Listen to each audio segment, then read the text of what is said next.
Game जो है वो आइडिया का नहीं बट एग्जीक्यूशन का है। इतने सारे स्टार्टअप्स क्यों फेल हो जाते हैं? आपके फेलियर का रीजन केवल फंडिंग और रिसोर्सेज नहीं होते, कभी कभी ये भी होता है और जनरली ये होता है कि आपको और अजम्पशन बहुत डेंजरस होती है, स्पेशली इन एंटरप्रेन्योरशिप। कस्टमर आपके एक्साइटमेंट पे पैसे नहीं देगा, फाउंडर की एक्साइटमेंट पे पैसे नहीं देगा। कि आजकल तो इंस्टाग्राम में रील्स चलने लग गई है एंड हमें तो लगता है कि ओवरनाइट सक्सेस होगा। ये हर जनरेशन में प्रॉब्लम रही है कि लोगों को जल्दी से जल्दी सक्सेस चाहिए होता है, इसका मतलब तो ये हुआ कि ओवरनाइट सक्सेस टाइप कुछ होता नहीं है। और इसीलिए एंटरप्रेन्योरशिप केवल बिजनेस नॉलेज का गेम नहीं है। Finvision. Best decision.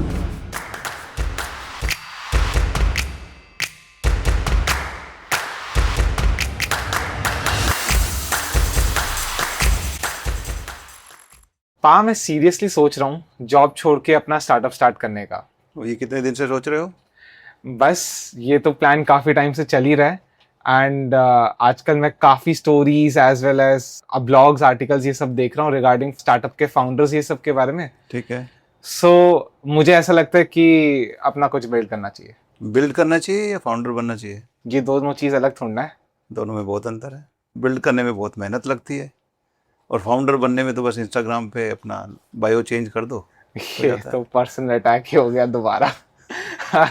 क्योंकि स्टार्टअप वीडियो देखने में और एक्चुअली कुछ बिल्ड करने में उतना ही अंतर है जितना जिम की मेंबरशिप लेने में और एक्चुअली में अपनी बॉडी को बनाने में। सो आप ये कह रहे हो कि एंटरप्रेन्योरशिप एक्चुअली जितना ग्लैमरस दिखती है बाहर उतनी ग्लैमरस है नहीं? मैं कह रहा हूँ कि स्टार्टअप और एंटरप्रेन्योरशिप में आपको फ्रीडम मिल सकती है, लेकिन उससे पहले रिस्पॉन्सिबिलिटीज़ मिलेगी। आपको सक्सेस मिल सकता है, लेकिन उससे पहले फेलियर्स भी आएंगे। आपको पैसा मिल सकता है और पैसा बन सकता है, लेकिन उससे पहले रिस्क भी लेनी पड़ेगी। So hi everyone, I am Dhruv and I am Colonel Sandeep Mahalwar. So आज हम बहुत ही इंटरेस्टिंग टॉपिक पे डिस्कशन करने वाले हैं, that is startup and entrepreneurship. So बहुत बेसिक क्वेश्चन है, व्हाट इज एंटरप्रेन्योरशिप?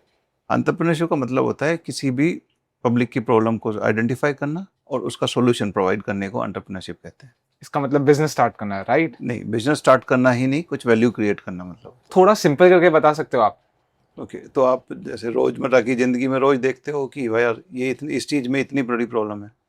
अपने प्रॉब्लम तो फेस करते रहते हैं और कोई इंसान उस प्रॉब्लम की सॉल्यूशन आपको प्रोवाइड कर दे, तो वही एंटरप्रेन्योरशिप होती है। सो बेसिकली आप ये कह रहे हो कि एंटरप्रेन्योरशिप अपॉर्चुनिटीज नहीं, प्रॉब्लम का सोल्यूशन क्रिएट करते हैं। बिल्कुल, और जितनी बड़ी प्रॉब्लम है और जितना आप अच्छा सॉल्यूशन उसका ले पाओगे उतने ज़्यादा सक्सेसफुल एंटरप्रेन्योर बन जाओगे। सो इसका आप कुछ एग्जांपल दे सकते हो? अगर हम 10-20 साल पहले की बात करें तो हमारे पास सब कुछ कैश लेके चलना पड़ता था, तो किसने आइडेंटिफाई किया और आज के दिन हमारे पास डिजिटल पेमेंट यूपीआई वगैरह हो जाती है। और यूपीआई पेमेंट में भी अगर हम 5 साल पहले जाएं तो किसी भी शॉप में जाते थे, मदर डेयरी में दूध लेने भी जाते थे, तो वहाँ पे एक पेटीएम का कोड होता था। हम जो है फ़ोन पे से उस पर पेमेंट नहीं कर पाते थे। तो फिर उसके बाद भीम ऐप आया, यूनिवर्सल ऐप आया और आज के दिन आप किसी भी उससे पे कर सकते हो, तो ये एक सोल्यूशन है। आज से 10-20 साल पहले चले जाएं तो टैक्सी मिलना बड़ा मुश्किल हो जाता था। किसने वो आइडेंटिफाई किया? ऊबर ने, ओला ने, और उसका सोल्यूशन प्रोवाइड किया, वो एंटरप्रेन्योरशिप है।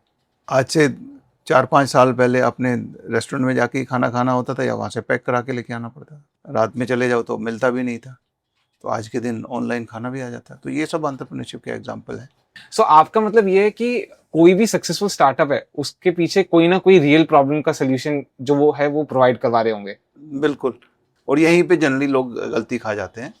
एंड ऐसा क्यों? देखो, लोग अपने आइडिया से प्यार करते हैं, वो आइडिया लेके मार्केट में जाते हैं वो, लेकिन एक्चुअली तो कस्टमर है वो अपनी प्रॉब्लम सोल्व करने के लिए आपको पैसा देगा, वो उसको वैल्यू लगेगा। आपके आइडिया से उसको कुछ लेना देना नहीं है।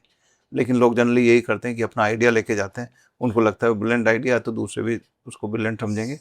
जनरली यहीं पे गलती होती है। तो अगर मुझे एंटरप्रेन्योर बनना है तो मुझे प्रॉब्लम ढूंढनी पड़ेगी। एग्जैक्टली, और जितनी अच्छी तरह आप कस्टमर्स की या क्लाइंट्स की प्रॉब्लम सोल्व करोगे उतने ज़्यादा सक्सेसफुल एंटरप्रेन्योर बनोगे। अच्छा, अब मेरा एक क्वेश्चन आता है। सो कोई भी स्टार्टअप स्टार्ट करने के लिए आपको यूनिक आइडिया की जरूरत होती है? नहीं, और ये एंटरप्रेन्योरशिप के जो मिथ्स हैं उसमें सबसे बड़ा मिथ यही है। ये कैसे? बहुत लोग यही सोचते रहते हैं कि जब तक उनको पूरी दुनिया को चेंज करने वाला आइडिया नहीं होगा तब तक एंटरप्रेन्योरशिप नहीं कर सकते, लेकिन सच तो कुछ और ही है। सो सच क्या है? देखो, सारे सक्सेसफुल एंटरप्रेन्योर्स कोई नई प्रॉब्लम सोल्व नहीं कर रहे होते, नया आइडिया नहीं लेके आ रहे होते। वो जो एग्जिस्टिंग प्रॉब्लम्स हैं उनको बेहतर तरीके से सोल्व करने की कोशिश करते हैं। ओके, एंड इसके एग्जांपल्स क्या क्या है? एग्जाम्पल जैसे मैंने पहले दिया कि पेटीएम आ गया, लेकिन क्यूआर कोड अलग अलग होते थे, तो उन सबको कंबाइन कर दिया किसी ने, और अच्छा एक सक्सेसफुल एंटरप्रेन्योर है आज। ऑनलाइन शॉपिंग वगैरह तो पहले से ही होती थी, लेकिन जब से जेप्टो आया, इंस्टामार्ट आया, अभी ज़्यादा कन्वीनियंट हो गया है। पहले भी फूड डिलीवरी होती थी, लेकिन जब से इन्होंने जोमेटो वगैरह ने उनको वन इन ऑल कर दिया है, कहीं से भी आप कितना भी ऑर्डर करो एंड किसी भी टाइम ऑर्डर करो, तो और ज़्यादा सक्सेसफुल हो गए ना ये एंटरप्रेन्योर। यस। तो इन्होंने कोई नई प्रॉब्लम सोल्व नहीं करी, जो प्रॉब्लम पहले थी जिसके कोई सॉल्यूशन अवेलेबल थे उनको बेटर तरीके से प्रोवाइड कर दिया, और आज वो सक्सेसफुल है। सो आपका मतलब ये है कि कोई भी सक्सेसफुल बिजनेस या स्टार्टअप के लिए कोई नया चीज इन्वेंट करने की जरूरत नहीं है, क्योंकि कई बार इनोवेशन का मतलब ही इन्वेंट नहीं, इम्प्रूवमेंट होता है। बिल्कुल। सो ये मेरे को काफी इंटरेस्टिंग चीज लगी। और इसी वजह से बहुत सारे एस्पायरिंग एंटरप्रेन्योर्स और स्टार्टअप वाले वेट करते रह जाते हैं, वो सोचते रह जाते हैं कि कोई जब आइडिया मिलेगा तब हम अपना काम स्टार्ट करेंगे। लेकिन आप नया आइडिया मत ढूंढो, जो आइडियाज़ हैं उसका इम्प्रूवमेंट मार्केट में लेके आओ, सक्सेसफुल बनोगे। तो आपका कहने का मतलब ये है कि अगर किसी को अपना स्टार्टअप स्टार्ट करना है, तो किसी को अगर कोई आइडिया आता है या कोई प्रॉब्लम दिखाई देती है जिसका वो सोल्यूशन निकाल सकते हैं, उसके ऊपर काम करना स्टार्ट कर देना चाहिए। तो इसका मतलब गेम जो है वो आइडिया का नहीं बट एग्जीक्यूशन का है। काफ़ी हद तक ये बात सही है, क्योंकि एंटरप्रेन्योरशिप में ज़्यादा वैल्यू आइडियाज़ की नहीं होती है, ज़्यादा वैल्यू एग्जीक्यूशन की होती है। अगर आपने एक छोटे से आइडिया को, सिंपल से आइडिया को बेटर एग्जीक्यूट कर पाए, तो आप अच्छे सक्सेसफुल एंटरप्रेन्योर बन सकते हो। क्योंकि हमने ये भी देखा है कि लोग बड़े बड़े आइडियाज़ लेके आए लेकिन सक्सेसफुल नहीं हुए, लेकिन छोटे से आइडिया वाले सक्सेस हो गए, क्योंकि उनका एग्जीक्यूशन बेटर था। तो execution matters much more than the actual idea. So एक क्वेश्चन आता है, अगर आइडिया इतना ज्यादा इंपॉर्टेंट नहीं है एंड एग्जीक्यूशन ही इतना इंपॉर्टेंट है, इतने सारे स्टार्टअप्स क्यों फेल हो जाते हैं? यस, स्टार्टअप्स जो होते हैं वो फेल होते हैं, लेकिन लोगों को जनरली लगता है कि अगर इस स्टार्टअप को पैसे मिल जाते, फंडिंग मिल जाती, तो ये सक्सेसफुल हो सकता था।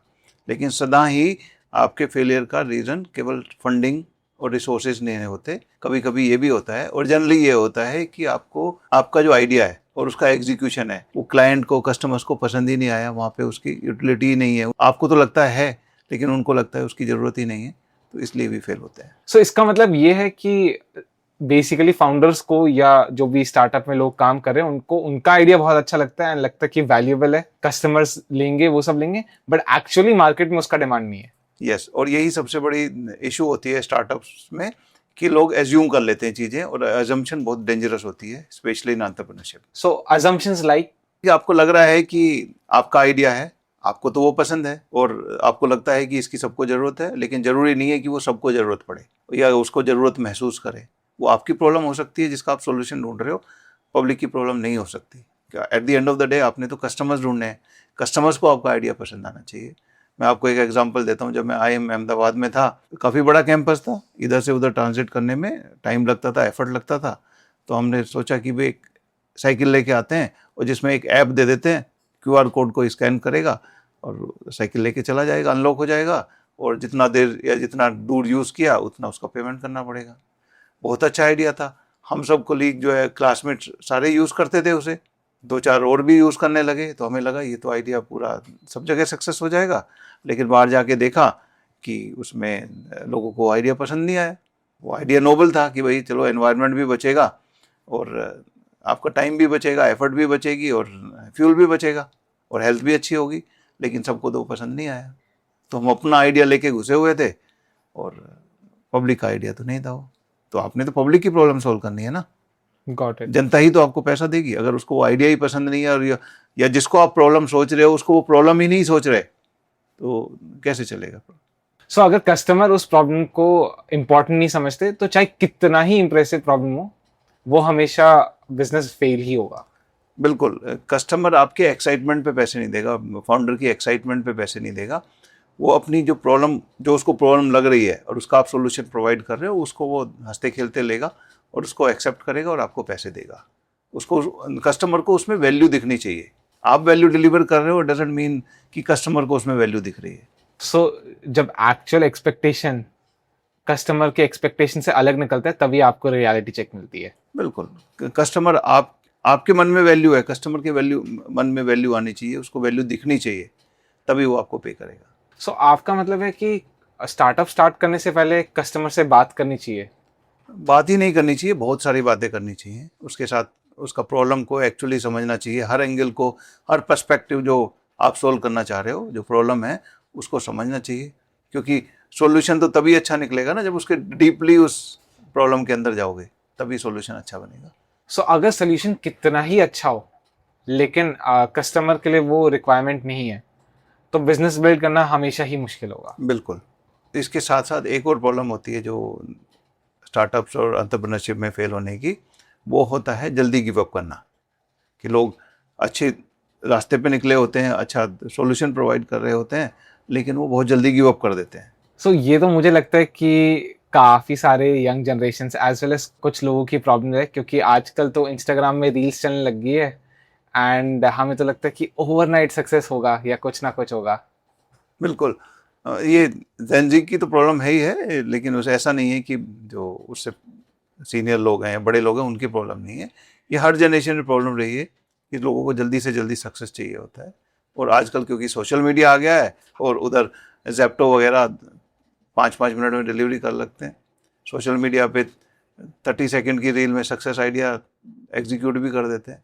ये गिव अप करना और जल्दी से रिजल्ट एक्सपेक्ट करना बहुत बड़ी प्रॉब्लम है, और यहीं पे काफ़ी सारे स्टार्टअप्स फेल हो जाते हैं। इसका मतलब तो ये हुआ कि ओवरनाइट सक्सेस टाइप कुछ होता नहीं है। बिल्कुल नहीं होता है, और किसी भी सक्सेसफुल एंटरप्रेन्योरशिप के पीछे 5-10 साल की मेहनत होती है, और वो मेहनत कहीं दिखाई नहीं देती है, सोशल मीडिया पे तो बिल्कुल भी नहीं। यही हम सबकी दिक्कत है, क्योंकि रील्स में तो ये सब चीज़ दिखाई नहीं देती है। बिल्कुल। आजकल जेनजी तो रील्स पे ही विश्वास रखता है, और रील्स में ही कभी नहीं आएगा। और एक अच्छे और सक्सेसफुल एंटरप्रेन्योरशिप के लिए आपको पेशेंस, कंसिस्टेंसी और अडॉप्टेशन की ज़रूरत होती है। अडेप्टेशन क्यों? क्योंकि we live in a very dynamic and ever evolving world, जिसमें हर चीज़ कंटिन्यूसली चेंज हो रही होती है। कस्टमर चेंज हो रहा है, कस्टमर की नीड चेंज हो रही होती है, कस्टमर की एक्सपेक्टेशंस चेंज हो रही होती हैं, नई नई टेक्नोलॉजी आ रही होती है, ठीक है, आपका कंपटीशन चेंज हो रही होती है। लेकिन जो फाउंडर या एंटरप्रेन्योर चीज़ों को अडेप्ट नहीं करेगा, चीज़ों के साथ इवॉल्व नहीं करेगा, वो आज नहीं तो कल जल्दी ही फेल हो जाएगा। सो स्टार्टअप फेल होने का रीज़न बैड लक ही नहीं होता है। यश हमेशा जो आपके जो एंटरप्रेन्योरशिप और स्टार्टअप्स बैड लक की वजह से फेल नहीं होते, वो फेल इसलिए होते हैं कस्टमर को ना समझना, एनवायरनमेंट के साथ अडेप्ट नहीं करना, ज़्यादातर जल्दी गिव अप भी कर देते हैं, उसकी वजह से भी एंटरप्रेन्योरशिप फेल हो जाती है। सो मतलब स्टार्टअप जो है वो गेम स्प्रिंट का नहीं बट मैराथन का है। Yes. यानी आपको लंबा रेस खेलना होता है, ना कि छोटा रेस खेलना है। और यहीं पे इम्पोर्टेंट है कि जिस एनर्जी के साथ, जिस एंथुजियाज्म से कोई स्टार्टअप या एंटरप्रेन्योरशिप स्टार्ट करता है, वो उसको बरकरार रखना है, क्योंकि प्रॉब्लम तो आएंगी। Every business goes through that hockey curve, कि शुरू में छोटा सा सक्सेस मिल जाएगा, फिर डीप कर्व आएगा, उसको सस्टेन करना होता है, मेहनत जरूर रखनी पड़ती है, और टेक्नोलॉजी के साथ रहना होता है, और चीज़ों को अडेप्ट करके कस्टमर को समझ के इवॉल्व करना होता है, वही सक्सेसफुल एंटरप्रेन्योरशिप होती है। ठीक है, सो हमने अभी बात कर लिया कि स्टार्टअप क्या होता है, एंटरप्रेन्योर, ये सब एक्सेट्रा एक्सेट्रा। ठीक है। सो मेरा एक क्वेश्चन है, ठीक है आइडिया हमारा आ गया, बट स्टार्ट कैसे करना है? क्योंकि स्टार्टिंग में ही कंफ्यूजन हो जाती है कि अब स्टार्ट कैसे करना है। ठीक है, आइडिया मिल गया या कुछ भी मिल गया, स्टार्ट कैसे करें? और यहीं पे लोग जनरली गलती खा जाते हैं कि स्टार्ट कैसे करें। लोग लग जाते हैं कि भाई कंपनी का नाम ढूंढें, कंपनी का एक वेबसाइट बना लें, ठीक है, और लोग ईमेल आईडी बनाएं, लोगो बनाएं, ब्रांडिंग करें, उस चीज़ में लगे रहते हैं।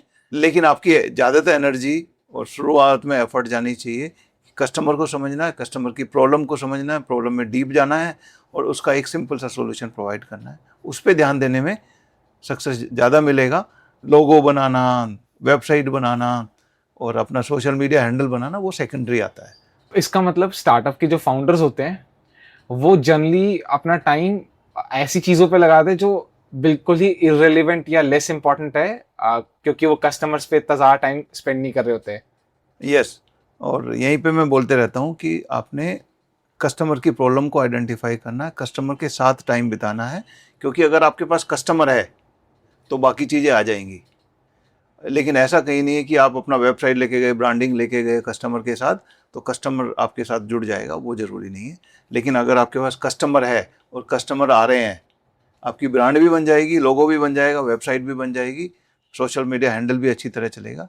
लेकिन उसके लिए सबसे पहले उस सदा ही इम्पोर्टेंट आपका कस्टमर और क्लाइंट रहेगा। इसलिए कस्टमर पे ध्यान दो, कस्टमर की प्रॉब्लम के सॉल्यूशन पे ध्यान दो, आपका बिजनेस अपने आप ग्रो करेगा, सब कुछ मिलेगा फिर बाद में। और इसलिए मेरे को लगता है कि काफ़ी लोग जो है स्टार्टअप को काफ़ी गलत तरीके से या गलत नज़रिए से देख रहे होते हैं, क्योंकि उनके अकॉर्डिंग तो ये होता है कि वो स्टार्टअप फाइनली सक्सेसफुल हो गया, बट उसके पीछे जो एफर्ट्स लगे, जो रिसर्च लगा है, जो टेस्टिंग लगा है, एक्सेट्रा एक्सेट्रा चीज़ें जो हुई है, वो प्रोसेस उनको कभी दिखाई देता नहीं है। बिल्कुल, सोशल मीडिया पे तो खासकर दिखाई नहीं देता। और सक्सेसफुल स्टार्टअप का पहला कदम प्रोडक्ट बनाना नहीं होता है, पहला कदम होता है प्रॉब्लम को समझना, प्रॉब्लम को के सॉल्यूशन को वैलिडेट करना, जो आपने सॉल्यूशन लेके आए और उस पर टाइम बिताना, वो सबसे पहला कदम होता है। शायद इसीलिए जो स्टार्टअप्स होते हैं वो फेल कर जाते हैं, क्योंकि उनके फाउंडर ने प्रोडक्ट तो बना दिया, बट एक्चुअली कस्टमर को डीपली अंडरस्टैंड नहीं किया कि वो इसको कैसे यूज़ करेंगे या उनके लिए कितना यूज़फुल होगा ये। बिल्कुल, और इसका मतलब है कि वो पहले दिन से ही डायरेक्शन गलत है, उनके बिजनेस का डायरेक्शन ही गलत है। वो कहीं और फोकस कर रहे हैं, कहीं और एनर्जी और एफर्ट डाल रहे हैं, लेकिन डालना तो कहीं और चाहिए था। डालना तो अपने कस्टमर की प्रॉब्लम पे डालना चाहिए था, उसके सॉल्यूशन पे डालना चाहिए था, अपने प्रोडक्ट पे नहीं। एंड मुझे इसीलिए लगता है कि स्टार्टअप रन करना डिफिकल्ट है, क्योंकि प्रोडक्ट बनाना ईजी है, ओके। बट कस्टमर को समझना उतना ही ज़्यादा मुश्किल है। और इसीलिए एंटरप्रेन्योरशिप केवल बिजनेस नॉलेज का गेम नहीं है, continuous observation, continuous learning, continuous evolving and adopting का गेम है। क्योंकि जो फाउंडर्स और एंटरप्रेन्योर्स कस्टमर को समझना बंद कर देते हैं या उसमें कम टाइम लगाते हैं, कम एफर्ट लगाते हैं, उनका बिजनेस धीरे धीरे फेल होते चला जाता है। और क्योंकि कस्टमर तो अपनी प्रॉब्लम को सोल्व करने के लिए आपको पैसे देता है, ना कि आपके आइडिया के लिए। आपका ब्रिलियंट आइडिया है लेकिन उसको पसंद नहीं है, उसको ज़रूरत नहीं है, तो वो क्यों पैसे देगा। तो अपने कस्टमर पे और कस्टमर की प्रॉब्लम के सॉल्यूशन पे ध्यान देना है, उसमें टाइम बताना है, उसमें एफर्ट लगानी है, उसमें रिसोर्सेज लगाना है। वो सोशल मीडिया पे और उसके ब्रांडिंग पे, उस पे लगे रहने से बिजनेस नहीं बनते, उसको अपने एफर्ट लगाना पड़ता है। और हर एंटरप्रेन्योरशिप में, हर सक्सेस स्टोरी के पीछे मेहनत छुपी होती है, और हर कोई वो हॉकी कर्व के थ्रू जाता है। एंड कोई भी सक्सेसफुल बिजनेस एक दिन में खड़ा नहीं होता है, कई साल लग जाते हैं उसमें। और everybody goes through that hockey curve जो होता है, कि आपने एफर्ट लगा रहे हो, सक्सेस नहीं आ रहा है, फिर देन सक्सेस आता है, then you have to build upon that. मुझे तो काफ़ी इंटरेस्टिंग डिस्कशन लगी हमारी, एंड इनफैक्ट मेरा तो थोड़ा पर्सपेक्टिव भी चेंज हुआ है रिगार्डिंग स्टार्टअप एंड एंटरप्रेन्योरशिप। मेरा पर्सपेक्टिव कैसे चेंज हुआ है कि इंस्टाग्राम के बायो में फाउंडर लिखने से फाउंडर नहीं बन जाते, बल्कि एक्चुअली आप कैसे कस्टमर को अंडरस्टैंड करते हो और उनकी प्रॉब्लम का सोल्यूशन निकालते हो, एंड किस वे में आपकी जर्नी होती है, आप वो आपका बताते हैं कि आप सक्सेसफुल एंटरप्रेन्योर हो या सक्सेसफुल बिजनेस स्टार्ट कर सकते हो, या है आपका या नहीं है। एग्जैक्टली। और इसमें मैं ऐड करना चाहूँगा कि कोई भी सक्सेसफुल एंटरप्रेन्योरशिप के लिए ब्रिलियंट आइडिया की ज़रूरत नहीं होती। आपने एक प्रॉब्लम देखनी है जो जनरल प्रॉब्लम है, और उसका एक genuine solution, simple solution provide करने से भी आप सक्सेसफुल बन सकते हो। और क्योंकि ये लंबी जर्नी होती है, कोई किसी भी सक्सेसफुल एंटरप्रेन्योरशिप को डेवलप करने में टाइम लग जाता है, तो आपने एफर्ट भी लगेंगे, आपके पास उसमें पैशन भी होना चाहिए। इसलिए वो वेन डायग्राम जो है सक्सेसफुल एंटरप्रेन्योरशिप का, जो मैं शेयर करते रहता हूँ, वो इम्पोर्टेंट है कि आपकी स्किल होनी चाहिए और आपका पैशन होना चाहिए। ठीक है, वो क्योंकि उसमें टाइम लगेगा। अगर आपका पैशन उस फील्ड में नहीं है तो आप उतनी देर सस्टेन नहीं कर पाओगे। और मार्केट होनी चाहिए जिसमें कि आपके पास क्लाइंट होने चाहिए, जहाँ पे ये तीनों मिल जाएंगे तब सब कुछ आपको मिलेगा। पैसा भी मिलेगा, शोहरत भी मिलेगी, नाम भी मिलेगा, लेकिन रास्ता सही चुनना है और उस एफर्ट के लिए तैयार रहना है। सो आई बिलीव हमारा जो डिस्कशन था वो काफ़ी इन डेप्थ था, एंड मेरे ख्याल से जो हमारे व्यूअर्स हैं उनके लिए काफ़ी ज़्यादा एक इंसाइट होगा कि स्टार्टअप एंड एंटरप्रेन्योरशिप कैसा होता है। सो आई होप आप सबको ये वीडियो काफ़ी अच्छी लगी है, एंड अगर आपको ये वीडियो अच्छी लगी है तो प्लीज़ इस वीडियो को like, share and subscribe channel को करना नहीं भूलिएगा, ताकि हम नेक्स्ट वीडियो ऐसी इंटरेस्टिंग टॉपिक के ऊपर जब लेकर आए तो आपको नोटिफिकेशन चल जाए। Till then, okay, bye bye. Happy entrepreneurship.